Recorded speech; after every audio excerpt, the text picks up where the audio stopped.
Le contexte dans lequel s'ouvre cette campagne est un contexte particulier et inédit dans notre pays.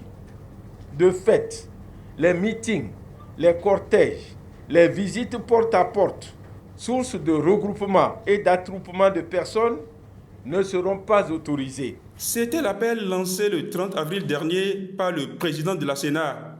Dans un contexte de pandémie lié au coronavirus, il invitait les candidats en lice pour le scrutin du 17 mai prochain à réduire leurs opérations de propagande à des dimensions essentiellement médiatiques.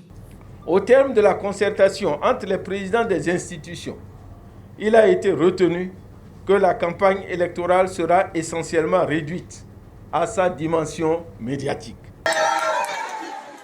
Mais comme le montrent ces images tournées en vidéo amateur, le contraste entre l'appel émis par le président de la Sénat et le constat effectué sur le terrain a de quoi donner le tournis. Sur le front électoral, meetings, cortèges et autres manifestations se succèdent de jour comme de nuit pour la conquête de l'électorat. Les acteurs politiques qui sont en campagne au Bénin doivent arrêter le comportement, certains d'entre eux doivent arrêter le comportement qu'ils ont aujourd'hui. Ils font une campagne de proximité de masse.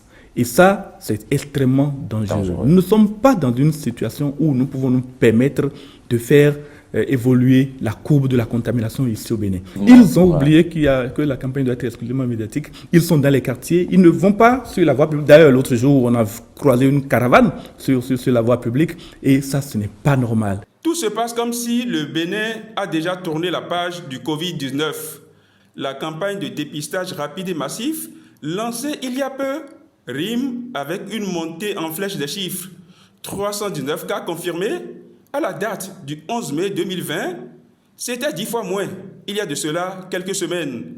Face à l'ampleur que prennent les événements, la police républicaine hausse le ton. La police veille au grain et se déploie et va décourager avec la dernière rigueur cette réalité que nous vivons depuis peu, parce que nous devons tous mettre la main à la pâte pour éviter cette propagation du Covid-19.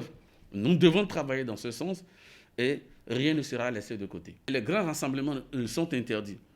Et s'ils sont obligés de faire de grands rassemblements, qu'ils ne soient jamais à plus de 50, et qu'ils aient en idée qu'il faut que la distance de sécurité soit respectée.